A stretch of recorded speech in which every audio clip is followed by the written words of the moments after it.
Luas kebun aku ni setengah relung je. So aku dah start misi rumput. So aku dah clearkan bahagian kebun aku ni. Dan untuk video kali ni, aku nak share macam mana aku pasang pagar elektrik sekeliling kebun aku ni. Untuk tiang pagar elektrik ni, aku gunakan PVC yang bersaiz 20mm. Dia punya panjang dia 9.5 kaki. Dalam satu ikat PVC pipe ni ada 50 batang. Harga dia lebih kurang RM80. So aku akan potong kepada dua bahagian, lebih kurang dalam 57 inci setiap bahagian. Untuk kita potong pipe PVC ni dengan cepat, kita perlukan pipe PVC cutter ni lah. Link aku ada sediakan kat atas. Aku dapat itu harga dia dalam RM7 lebih je.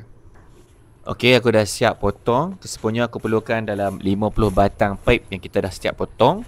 So untuk kesemua pipe, kita hanya perlukan 25 batang sahaja yang bersaiz 9.5 kaki tu. Untuk aku dapatkan tiang yang lurus, aku akan pasang satu tali lah daripada hujung sana sampailah ke sini. So nanti bila kita pacak tiang tu, dia akan jadi lurus lah. So jarak di antara tiang ke tiang, aku akan buat 3 meter jarak dia. So dia tak ada lah terlampau kendor sangat, dan dia tak terlampau tegang sangat. Sebab pagar elektrik ni kita tak boleh bagi dia terlampau tegang sangat. Sebab nanti kalau ada binatang yang cuba belah, bila tegang sangat ni dia akan putus lah.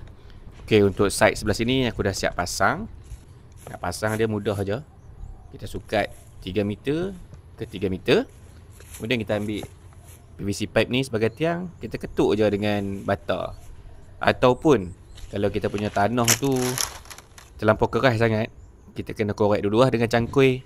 Lebih kurang dalam 1 kaki macam tu, ataupun setengah kaki. Lepas tu baru kita ketuk dengan bata. Kalau kita tengok dekat aku punya tiang ni, alhamdulillah lurus cantik je.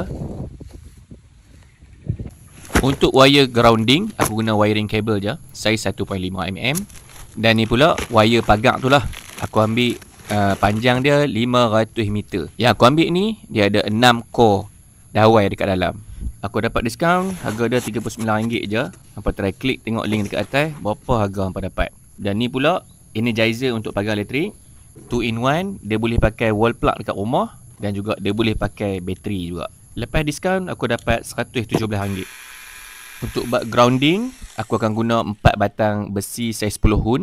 Untuk besi ni, aku potong lebih kurang dalam 1 meter macam tu lah. Nak lagi bagus, kita boleh pakai copper rod, tapi harga dia mahal lah. Dekat sebelah hujung, untuk aku ikatkan aku punya kabel tu, aku asah macam ni lah. Untuk besi grounding tu pula, aku akan tanam dekat bahagian ni sebab dekat dengan aku punya energizer.